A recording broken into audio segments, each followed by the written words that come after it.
Hey you guys, today we're going to be breaking down the new Melody of Memory trailer that was just released with the Kingdom Hearts 2020 trailer. This is the announcement trailer for a new title coming before the end of the year. I assume an English trailer will be coming soon, but I can't imagine the gameplay or information will be too much different, so I decided I would go ahead and break down the JP trailer. Let me not waste any more of your time, so let's get right to the trailer. It opens with some small versions of Sora, Donald, and Goofy. Sora reminds me of the Data version that we saw at the end of Recoded. Seeing as how we see the Kingdom Hearts 1 versions running along this staff, I want to say that we are seeing Data versions of these characters. Since this is connected with Kairi, I believe we'll be having Data Sora return and travel back through Kairi's memories to unearth everything that she's forgotten. In the background at the start of this song, we can see music notes as well as the Nobody sigil. In the corner we can see our party members as well as an HP bar, and on the other side we can see the song title as well as a Sora symbol showing how far we are into the song. There's a hard cut and we can see that we are halfway through the song now.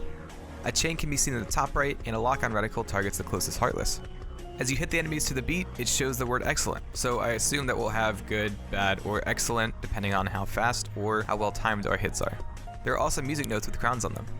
I think these animations used are actually from Kingdom Hearts 1, which I think is a nice touch. After cleaning out the Heartless, we can see a shard on the staff. We see later on that triggering these will cause Sora to use a special attack. The last thing we see before it cuts is a Dark Ball. I want to point out one more thing I noticed here. The music note in the bottom corner here changes from 2 notes to 1 note during the cut. In another part of the trailer, we see that there are 3 notes in one of them, so I assume that each level will have 3 levels of difficulty to it. Moving on, the next cutscene shows Gummy Space with the top corner showing World Trip and the bottom corner showing what looks to be Paopu Fruit Stars. The bottom shows PlayStation controls with X saying return, triangle saying wide, I think, and square saying Datsuyu. I don't know if that's accurately translated, I apologize. We should be getting English trailers soon, so we'll have a clear understanding what these mean. As the Gummy ship flies around, we see keyholes as well as an updated Destiny Islands world. The island is clearly shown as well as the town we saw briefly in some of the previous games. The word clear is seen under these worlds even though we don't see any stars collected. We do see a green star over one of the keyholes, so maybe this means different worlds and areas give different colored stars to progress. What I mean is maybe at the beginning we start out with green stars, and these worlds we clear will give us those colored stars so we can continue. But when we reach a new area, like say for instance Kingdom Hearts 2 worlds, we'll have different colored stars. I think each game will have its own progression map and its own color of stars. But let's get back to what we can actually see. It looks like Destiny Islands branches into a number of different places. These all seem to be consumed by darkness though. One shows a Destiny Islands that is on fire, another shows a darkened Destiny Islands, and the last is kind of dark, but seems to be the destroyed Destiny Islands we see at the end of Kingdom Hearts 1. Besides the last one, all have been cleared. We can see up ahead that the needed stars to open each keyhole get larger and larger. Traverse Town also has a completed text, rather than the cleared text as well. Maybe completing all 3 difficulty levels will give you that completed text. As we near Traverse Town, an info bar appears in the top right showing synthesis material before switching over to give info about the keyhole.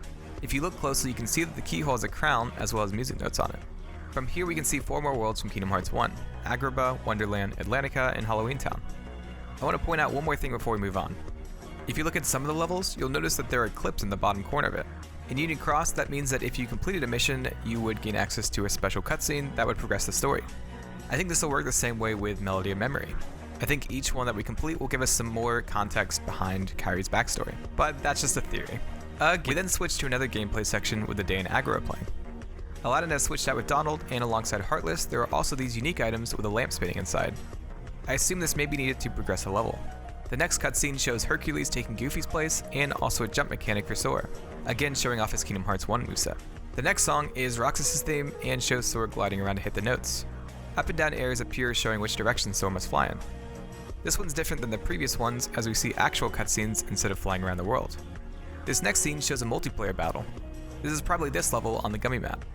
Information was released telling us that there will be 4 different playstyles in this game as well as an online play feature. On the bottom we can see who is winning by the bar in the middle, and we can also see a trick gauge. We can briefly see the rivals gauge dropping before beginning to rise again as 2 status effects are given to the player. The first translates to score penalty, and the other to stealth enemy. One affects the player's score, and the other seems to make the enemies invisible, though the lock-on reticle still appears. Above your score bar you can see the 2 status effects with a timer circling around it. This shows how much time is left before these status effects wear off. Right before the scene switches, we can see the player get his own set of tricks to use. I assume we'll have to press a button to stop each one spinning to choose what it stops on. There are 10 status effects that it cycles through before repeating. We then see a team up with Riku and Sora. This looks like a collaborative level as you have a joint score in the middle with individual scores and HP bars as well. So we have seen 3 of the 4 different playstyles. What do you guys think the fourth one will be? Let me know down below. The next level is the fight against Xemnas. It opens showing Sora using Thundaga against him. A command also appears over Sora's head during this to show the attack he is using. It seems like some of the music notes directly affect what Sora does on screen. We then see the special shard we saw earlier and a special triangle prompt appears over it. Hitting it triggers Ars Arcanum. The logo then appears showing Melody of Memory.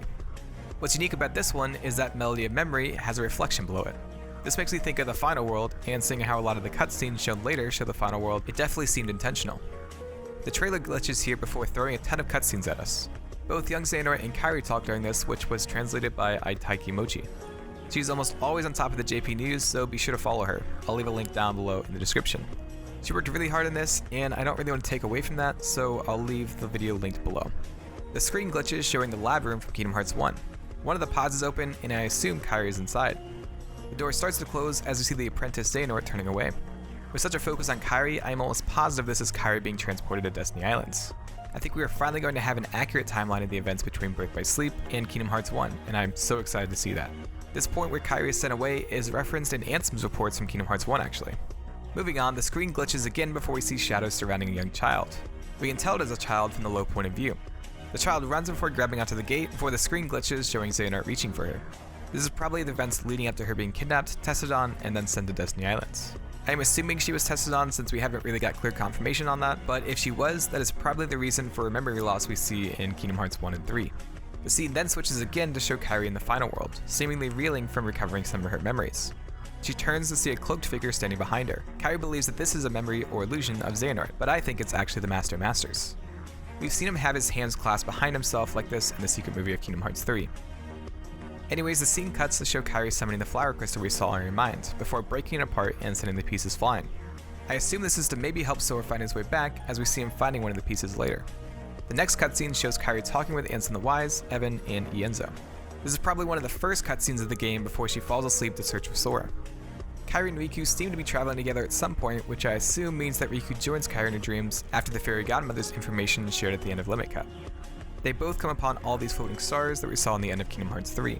I wonder if the star that Kairi talks to is the same mysterious star that was connected with Azora, and that is how they will be put on track to find Sora. The final scene shows the mysterious figure removing his hood before Kairi runs towards him to strike him. And that is all I found in the trailer. I am really excited for this game. I'm not really a rhythm gamer kind of person, but I'm really interested to see more of Kairi's character be fleshed out, and I think that will be a big focus of this game. Anyways, thank you to my patrons who support me. Their names will be on screen right now. Also, the cards on screen show some places I'm sometimes active, so be sure to follow the links down below to stay connected. Click the cards on screen to see some of my other breakdowns. Subscribe or share this, and I will see you in the next video.